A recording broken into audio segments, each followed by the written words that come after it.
Magandang hapon, narito po ang latest sa daigdig ng palakasan. Masasabing dead on arrival na ang binubuong Manny Pacquiao Floyd Mayweather Jr. Super Fight. Ito po ay matapos simula na ng Team Pacquiao ang plano para ibaling na kay British boxer at former sparmate Amir Khan ang kanilang atensyon. At bagamat sinasabi po ni Pacman na binibigyan pa rin nila ng hanggang sa Enero at 31 ang kampo ni Mayweather, ang pananatiling tahimik ni Pretty Boy Floyd ang nag-udyo kay Pacquiao na buklatin na ang kanilang Plan B. Katunayan, muli pong iginiit ng Sarangani Congressman na nagawa na niya ang lahat pagdating sa pagpaparaya sa mga demands ni Pretty Boy Floyd. We are as close as we've ever been to a Pacquiao-Mayweather fight. What is the latest in the discussions between the two groups? We're waiting for a signed contract from them, and me and my promoter, we both agreed the term and condition, whatever they want, and we agreed that already, and we're just waiting for the signed contract. What can we expect to see? He's asked that you fight on May 2nd. Have you agreed to that? Whatever he wants. He's also asked for more than a 50-50 share. Yes, 60-40, I'm agreed that. You agreed to that. He also asked that you submit to randomized testing. No problem, that's not a problem since the beginning. Popular belief is he's just ducking you. That he doesn't want to fight you because he has more to lose as the undefeated fighter. Do you feel that's true? Well, right now, I believe. You believe he's ducking you? Yeah.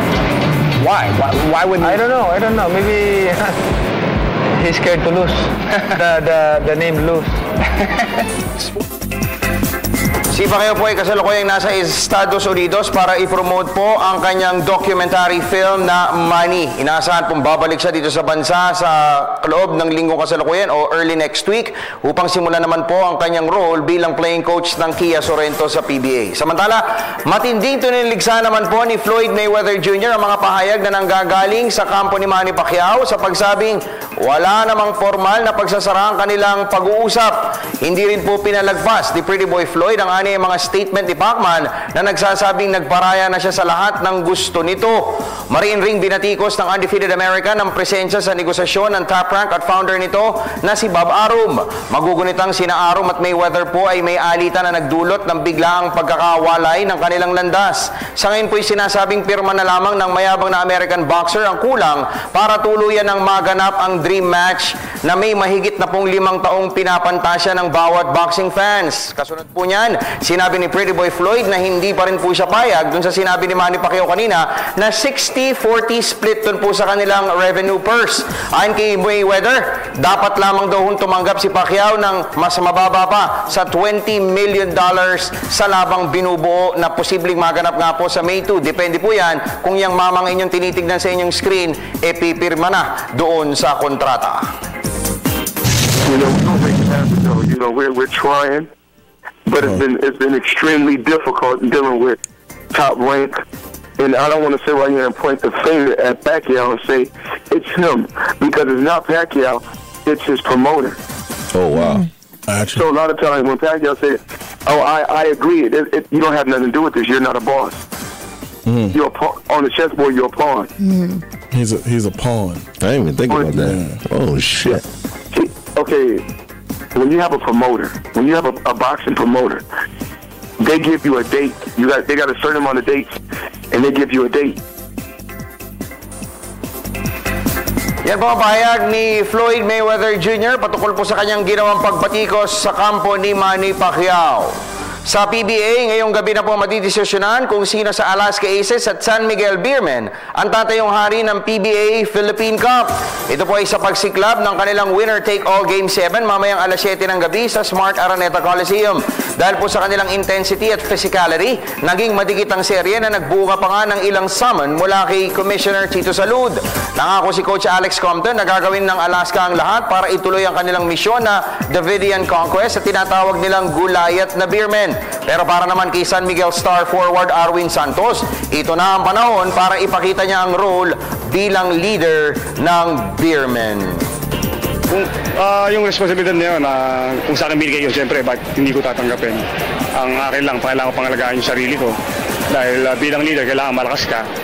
Kailangan napapakita mo sa teammates mo na nakakatulong ka sa team. We can't do anything too radically different. Alam mo yun, we've been teaching something since August. We can't all of a sudden go,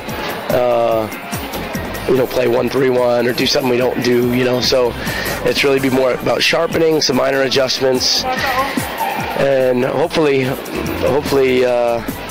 malamig ang kamay nila. Atin po ang tinig ni Arwin Santos ng San Miguel Beermen at Alaska coach Alex Compton. Sa mga nangihingi po ng ticket para sa Game 7 mamayang alas 7 ng gabi, pakinggan po ninyo. Maging mga opisyalis po ng PBA at miyembro ng Alaska Aces at San Miguel Beer teams ay nagkukumahog po ngayon sa pagbili ng ticket para sa pivotal Game 7 mamayang alas 7 ng gabi.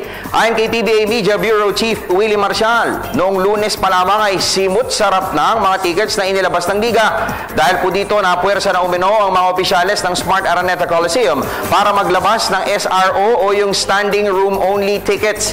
Ibig sabihin po nito magkakaroon ng mga fans na mga nakatayo lamang habang nanonood ng game mamaya at maaari rin anyang sumipa sa hindi bababa sa 18,000 spectators ang makikibahagi sa laro mamaya. Sa kasalukuyan mga kaibigan ay pumapalo pa rin po sa 24,882 ang ticket o yun pong pinakamalaking bilang ng crowd na nanood po dyan sa Araneta Coliseum.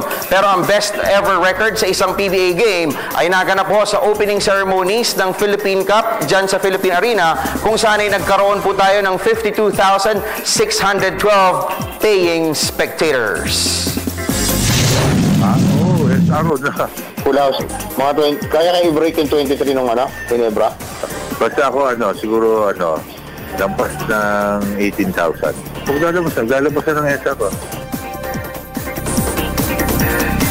At sa kapapasok po na balita, bigo ang NLEX Road Warriors team na makopo ang second seeding ng Group A dyan po sa ginaganap na Dubai International Basketball Championship sa United Arab Emirates.